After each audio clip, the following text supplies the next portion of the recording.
Showdown brewing between the White House and a determined group of 77 GOP congressional freshmen who are promising to do whatever it takes to prevent President Obama from making any recess appointments. Joining us now, the man leading that charge, Congressman Jeff Landry. Welcome, Congressman. Thank you for joining us today. Thank you. Good morning.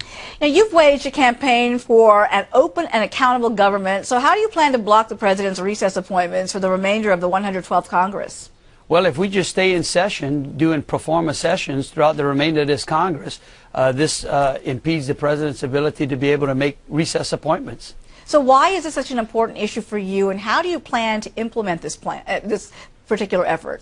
Well, I think it's not only an important issue for me, but a lot of my freshman colleagues who came to Washington to hold this administration and this federal government accountable. It's our responsibility. You know, when the president puts up nominees, they go through the confirmation process, the confirmation, and the Senate blocks them or doesn't confirm them, and then he waits for a recess appointment just to appoint those people. He is circumventing the Constitution.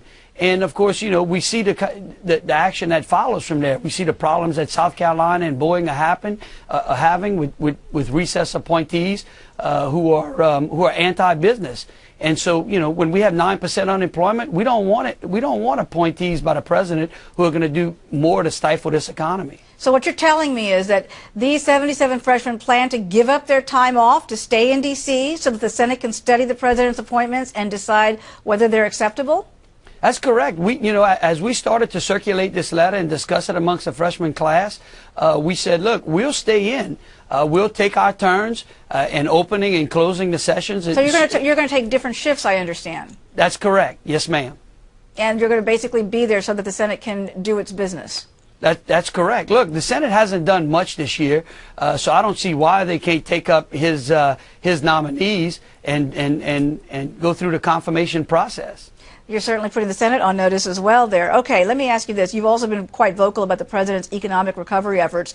Do you think the American public can count on real movement in this arena, real change before the 2012 election? I certainly hope so, because we can't continue to have this economy hobble along. Look, it's serious. You know, when we have unemployment sticking around 9%, people hurt. The American public out there is demanding that the federal government become more business friendly, you know, more conducive to creating jobs rather than shifting jobs overseas. It's not whether or not we can, we must do something before 2012. We can't keep playing politics with this economy.